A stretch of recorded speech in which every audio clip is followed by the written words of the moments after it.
बिस्मिल्लाहिर्रहमानिर्रहीम। हमारे साथ हैं कनाडा से साजिद खान साहब। वहाँ विज़िट के लिए गए हुए हैं, लेकिन पाकिस्तान की सियासत पर, पाकिस्तान के मामलात पर उनकी पूरी ही नहीं बल्कि गहरी नज़र है। इनसे पूछते हैं कि वहाँ से भी कॉन्फ्रेंस में शिरकत के लिए कन्वेंशन, जो कह रहे हैं कि पहली मर्तबा हो रहा है, पहला कन्वेंशन है ओवरसीज़ पाकिस्तानियों का। और ये वो पाकिस्तानी है जिनके बारे में ख्वाजा आसिफ ने कहा था कि ये तो वो लोग हैं जो जहाँ पे मुर्दे दफनाने आते हैं, अपनी प्रॉपर्टियाँ बेचने आते हैं। और इसी हुकूमत की तरफ से, रजीम की तरफ से जिसने ये इस्तेमाल किया है, उनको इमरान खान की तरफ से वोट का हक दिया गया था, वो छीन लिया। अब उनको बड़े एहतमाम के साथ पाकिस्तान लाए हैं, वो भी बड़े गुलछर्रे उड़ा रहे हैं, बड़ा प्रोटोकॉल दिया गया है। आज इस कॉन्फ्रेंस का आखिरी और तीसरा दिन है। आज सुबह थोड़ी देर बाद वो कॉन्फ्रेंस शुरू हो जाएगी। तो साजिद खान साहब, आप बताइए कि आपकी क्या इन्फॉर्मेशन है कि वहाँ से जो लोग आए हैं, क्या उनको भी कोई पैसे दिए गए हैं, और इस कॉन्फ्रेंस से हमारी रजीम क्या निकालना चाहती है? जनाब खान साहब। सर, हमारी रजीम निकालना तो कुछ भी नहीं चाहती सर, सच्ची बात तो ये है। अच्छा जी। वो रजीम परेशान है इस वक्त कि जो अमरीकी कांग्रेसमैन आए हुए हैं, उन्होंने जो रिपोर्ट्स तैयार की हैं वो पाकिस्तान के मफाद के खिलाफ है। मैं आपको सही बताऊं, अच्छा इनके जी। अगर पाकिस्तान का मफाद आप सोचें इस हवाले से, तो ये आवाम मैंने के तो लिए जनरल आसम मुनीर से भी मुलाकात की, वहाँ तो बड़ी मीठी मीठी बातें हुई हैं। उन्होंने कहा जी कि हम शराकतदारी भी करेंगे, तिजारत करेंगे, सरमायाकारी करेंगे और दहशत गर्दी के हवाले से तावन भी करेंगे। आप देखिए अमेरिका, ये सर बात ये नई बात नहीं है। आप बेलारूस चले जाएं, अच्छा, आप सऊदी अरब चले जाएं, आप मलेशिया चले जाएं, पाकिस्तान का मौक़िफ़ हमेशा एक सा रहता है इन मामलात पे। दफ्तर खारजा ने एक बना बनाया निज़ाम रखा हुआ है जहाँ पे ये पूरा फिट हो जाता है कि जनाब यहाँ पे इन्वेस्टमेंट भी होगी और यहाँ पे अवाम के साथ ताल्लुक भी रहेगा, और पाकिस्तान जो है वो आम नए जो लोग पैसा यहाँ लगाना चाहते हैं पाकिस्तान में, उनको खुश आमदेद भी कहेगा। लेकिन बताइए, पाकिस्तान से पैसा बाहर गया है या वापस आया है? देखने वाली बात, बेशुमार बाहर गया। आप देखें ना, सबसे बड़ी मिसाल तो ये है कि लंदन जाने से पहले मियाँ बरादरान बेलारूस क्यों गए, और फिर देखें कि फौज को सोचना चाहिए कि उन्होंने फौज को क्यों इस्तेमाल किया। फौज खुद इस वक्त मुश्किलात का शिकार है, तनख्वाही देने के लिए खजाने में पैसा नहीं है, और कितनी बड़ी, लेकिन फौज मुल्क की बहुत बड़ी जरूरत है। फौज को ना सिर्फ अंदरूनी खाना मामलात को दुरुस्त करना होता है, बल्कि बाहर भी देखना पड़ता है। चाइना की तरक्की में फौज का बड़ा हाथ है कि उन्होंने वहां पे जो फौज अब यहाँ पे करने जा रही है, लेकिन उस तरीके से नहीं, वो नजरिया नहीं है कि जनाब बच्चों को तालीम दी जाए और ज़राअत को फरोग दिया जाए। ये मौजूद तंग का नजरिया था, ठीक है, और ये एक सोशलिस्ट नजरिया है। लेकिन हमारी फौज तो ना सोशलिज्म पे यकीन रखती है, ना कम्युनिज्म पे यकीन रखती है, ना रखे, लेकिन किसी ना कोई अपना इज़्म तो रखे। अपना इज़्म ये तो नहीं होना चाहिए कि अवाम के साथ आप अच्छा सलूक ना करें और उन लोगों को इस्तेमाल करें जो इस मुल्क को लूट चुके हैं और लूट रहे हैं। सवाल तो ये है कि आपने कहीं ना कहीं से कोई रास्ता सही करना है या नहीं करना। इमरान खान को भले से बाहर ना निकालें, इमरान खान को 5 साल अंदर रखें, क्योंकि इमरान खान को निकालेंगे तो मुश्किलात में इजाफा होगा। मैं ये भी बता दूँ, मुश्किलात तो अभी भी हैं, लेकिन मुश्किलात में मजीद इजाफा हो जाएगा इमरान खान के लिए भी और फौज के लिए भी, तो ज़्यादा बेहतरी है। लेकिन इमरान खान बाहर निकल के फौज की मुखालफत नहीं करेगा, लेकिन वो आवाम को तब्दील नहीं कर सकता। आवाम के दिल में फौज के बारे में जो ख्यालात हैं वो भी इतने अच्छे नहीं है सर। हमें ये सोचना चाहिए, ये हमारी फौज है, हमें अपना किबला बदलना चाहिए।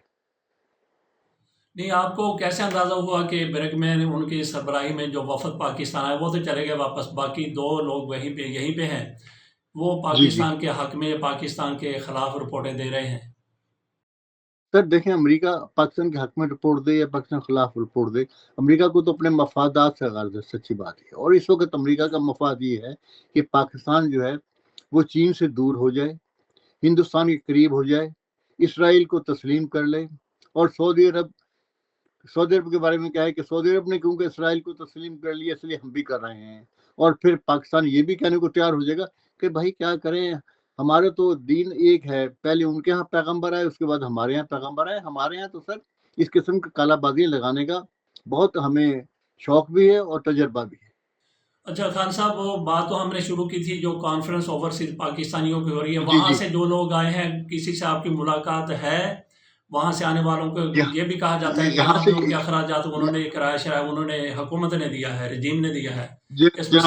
कुछ लोगों को यहाँ से जो गए हैं حکومت نے ان کو نان نفقہ دیا ہے، کہا ہے جناب والا آپ ہمارے یہاں آئیں، چھٹیاں بھی گزاریں، اپنی فیملی ممبر سے بھی ملیں، شاپنگ بھی کر لیں، اور کچھ پاکستان کے بارے میں جو بیرون ملک لوگ سوچتے ہیں اس کا اظہار خیال بھی کر دیں۔ یہ کتنے اب کتنے دیکھیں پیسے دیے گئے ہیں آپ کے اندازے کے مطابق ایک بندے کو؟ ایک بندے کو تقریباً 5,000 سے لے کے 9,000 کے درمیان دیے گئے، اس میں ٹکٹ کا خرچہ بھی شامل ہے۔ اچھا، ڈالر۔ اور دیکھیں یہ سارا کام ہوا ہے ایمبیسی کے تھرو، ایسے نہیں ہوا سر۔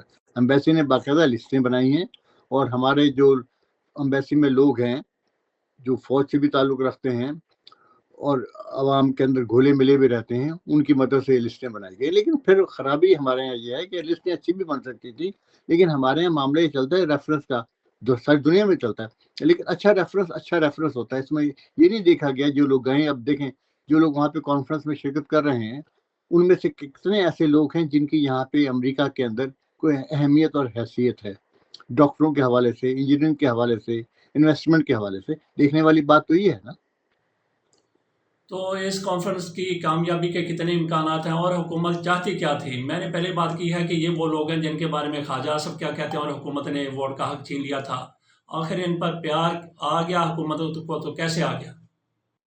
سر دیکھیں انہوں نے اب بیرون ملک، ہم یہ سمجھتے ہیں کہ جو ہمارے پاکستانی میں کچھ نالائق پاکستانی بھی ہیں، یہ وہ نالائق پاکستانی ہیں جو لوگوں کے کہنے پہ، فوج کے کہنے پہ، سیاسی حکومت کے کہنے پہ یہاں پہ آ گئے ہیں۔ اب دیکھیں خواجہ آصف صاحب جو کچھ کہتے ہیں بیرون ملک تارکین وطن کے بارے میں، وہ آپ کے سامنے ہے۔ فوج بھی ان کے بارے میں اچھا رویہ نہیں رکھتی، کیونکہ تارکین وطن جو ہیں وہ اس وقت پاکستان کے بارے میں بڑی تشویش میں مبتلا ہیں۔ ہاں وہ عمران خان کا ساتھ دیں یا نہ دیں، لیکن وہ پاکستان کے لیے پریشان ہیں۔ اس کی وجہ یہ ہے سر، ان کی فیملیز پاکستان میں ہیں، ان کے انویسٹمنٹ پاکستان میں ہے، اور پھر یہ ان کے معاملات سارے پاکستان کے ساتھ ہیں۔ وہ پاکستان سے جڑے ہوئے ہیں، پاکستان سے دور نہیں ہوئے ہیں، وہ ابھی بھی پاکستان کے مفاد کی بات کرتے ہیں۔ تو اور جو یہ لوگ آئے ہوئے ہیں جس کانفرنس کے اندر، ان میں آپ دیکھ لیں کتنے ایسے لوگ ہیں جن کی یہاں پہ کوئی پہچان ہے یا کوئی حیثیت ہے، بتایا جائے نا کہ جناب یہ وہاں پہ ان کی کوئی حیثیت یا پہچان ہے، کس شعبے سے تعلق رکھتے ہیں اور کیوں آئے ہیں۔ یہ تو اپنا اب گرمی شروع ہونے سے پہلے آئے ہیں تاکہ ایک اچھے موسم میں پاکستان کی سیر کی جا سکے۔ اور اچھا ہمارے یہاں ہوتا ہی ہے سر، جب کوئی ویکینسی نکلتی ہے تو ہم کوشش کرتے ہیں کو اپنا ملنے والا ہو ملے جس کو یہاں لگایا جا سکے۔ یہ سب ملنے والے ہیں، یہ پاکستان کے مفاد اچھا، میں یہ نہیں آئے، ایسا یہ تو اپنے نہیں مفاد جیسے میں آئے۔ پاکستان میں آپ نے کوئی پچھلے دنوں دیکھا، مارچ میں دیکھا، جو ایوارڈ دیے گئے ہیں، تمغے دیے گئے ہیں، جس طرح سے چن چن کے لوگوں کو جو عمران خان کی کردار کشی کرتے ہیں، عمران خان کے خلاف مغالطات کہتے ہیں، ان کو خصوصی طور پہ تمغے دیے گئے، ان کو نشان امتیاز دیا گیا، ان کو باقی بھی اعزازات دیے گئے۔ تو اسی طرح سے ان پاکستانیوں کا تو انتخاب نہیں کیا گیا، وہ اوورسیز جو یہاں پہ آئے ہیں، اوورسیز پاکستانی۔ دیکھیں آپ نے تمغوں کی بات کی تو اس میں دیکھیں کھلا تضاد ہے ہمارے دوست سہیل وڑیچ کے مطابق۔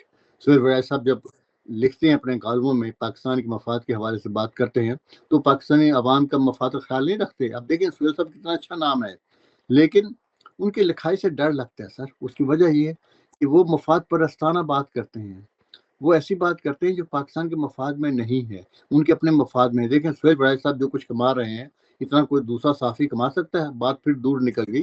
بات یہ ہونی چاہیے یہ جو لوگ آئے ہوئے ہیں، اگر تو یہ آئے ہیں پاکستان کے مفاد کے اندر، یہاں پہ کوئی انویسٹمنٹ کریں، بیرون ملک کے تارکین وطن ہے سر، حکومت ان کے لیے اسپیشل بانڈ نکال دے کہ جناب آپ اتنے پیسے انویسٹ کریں تو 5 سال کے بعد اتنے بن جائیں گے۔ یہ سیر سپاٹے کے لیے آئے ہیں سر، میں سمجھتا ہوں یہ پاکستان کے مفاد میں نہیں آئے، انہیں استعمال کیا گیا اور یہ استعمال ہو رہے ہیں۔ تو خان صاحب، مادنیات کے حوالے سے بل ایک خیبر پختونخوا اسمبلی میں پڑا ہوا ہے، باقی صوبوں میں بھی جائے گا، مرکز میں جائے گا، آسانی سے منظور ہو جائے گا۔ تو مادنیات سے پاکستان کے حصے میں کیا آئے گا؟ کیا واقعی امریکہ کے حوالے کرنا چاہتے ہیں مادنیات، اس لیے بل لایا جا رہا ہے؟ سر ہمارا خیال یہ ہے، یعنی کہ پاکستان کا خیال یہ ہے، پاکستان فوج کا خیال یہ ہے، اور سیاسی حکمرانوں کا خیال یہ ہے کہ اس وقت پاکستان کو پیسے کی شدید ضرورت ہے معاملات زندگی چلانے کے لیے، تو وقتی طور پہ ان معدنیات سے فائدہ اٹھایا جائے اور بیچا جائے، اور کیونکہ ان کے پاس گاہک بھی ہیں اس وقت۔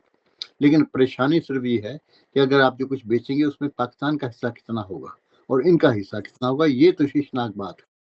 معدنیات بیچی جاتی ہیں، معدنیات ترقی میں کام آتی ہیں، معدنیات استعمال کی جا سکتی ہیں، لیکن کوئی نہ کوئی طریقہ تو ہونا چاہیے کہ ان معدنیات کی رقم سے ہماری فوج کو کچھ ملے، ان معدنیات کی رقم سے ہمارے عوام کو کچھ ملے، ان معدنیات کی رقم سے یہاں پہ کوئی ترقی ہو، کوئی اسکول بنے، کوئی کالج بنے، कोई इंडस्ट्री लगे, इन मादनियात के हवाले से इंडस्ट्री लग जाए, जो पत्थर बाहर भेजे जाते हैं तराशने के लिए, उन्हें पाकिस्तान में तराशा जाए, उनकी मार्केट बनाई जाए। लेकिन ये तमाम तर संजीदा बातें हैं, ये हुकूमत भी गैर संजीदा और फौज का रवैया भी गैर संजीदा। अच्छा, आ जाते हैं ट्रंप की तरफ। वो टैरिफ पे टैरिफ, बरतानिया को, वो चीन को, कनाडा को, पाकिस्तान को, इंडिया को, हत्ता कि कोई भी मुल्क ऐसा नहीं है जिस पे उन्होंने टैरिफ में इजाफा नहीं किया। तो ट्रंप साहब दुनिया की मीशत को कहाँ पे ले जा रहे हैं, बल्कि खसूस और अमेरिका की अपनी मीशत को वो कहाँ पे ले जा रहे हैं? क्या तबाही की तरफ ले जा रहे हैं या मजबूत होगी मीशत दुनिया की भी और खुद अमेरिका की भी? नहीं सर, ट्रंप साहब तो ये चाहते हैं कि अमेरिकी मैशत मजबूत हो, उनका नजरिया ये है। नजरिया गलत भी तो हो सकता है ना सर। अच्छा जी। पहली बात तो ये मिस्टर ट्रंप जो कुछ भी कर रहे हैं वो अमेरिकी मफाद में कर रहे हैं, और लेकिन ये याद रहे कि अमेरिकी मफाद से पहले उनका मफाद भी है सर। जी ठीक है। देखिए यहाँ ये खबरें भी हैं कि अगर ये इस वक्त अक्सरियत में है, तो वो ये भी चाह रहे हैं कि शायद या अमेरिका में जो सदर है वो 2 दफा की बजाय 3 दफा भी मुंतखब हो सकता है। हाँ जी। इसमें भी काम शुरू नहीं हुआ, लेकिन सोचा जा रहा है। हाँ जी। ट्रंप साहब की मकबूलियत में कमी हुई है। अभी चंद दिन पहले अमेरिका के कितने शहरों से ट्रंप साहब के खिलाफ रैलियां निकली, एहतजाज हुआ, लेकिन अभी भी आम आवाम उसमें शराकतदार नहीं बने। ठीक है। उसकी वजह यह है कि महंगाई यहाँ पे भी बहुत है, और महंगाई से लोग परेशान भी हैं, लेकिन क्योंकि किसी का काम रुकता नहीं है। हाँ और जी। अगर महंगाई है तो लोगों की वेलफेयर का ख्याल रखा जाता है, और अमेरिका में तो खास तौर पे बहुत रखा जा रहा है। जी ठीक है। लेकिन अब मसला यह है कि जो लोग बाहर से वापस आ रहे हैं, उनकी बड़ी जांच पड़ताल की जा रही है कि वो अमेरिका के मफाद के खिलाफ तो नहीं काम करेंगे, ठीक है। और कुछ लोगों को वापस भी भेजा जा रहा है। चले खान साहब, बहुत बहुत शुक्रिया। इंशाल्लाह बाकी भी आपसे मुलाकात होती रहेगी, बात होती रहेगी।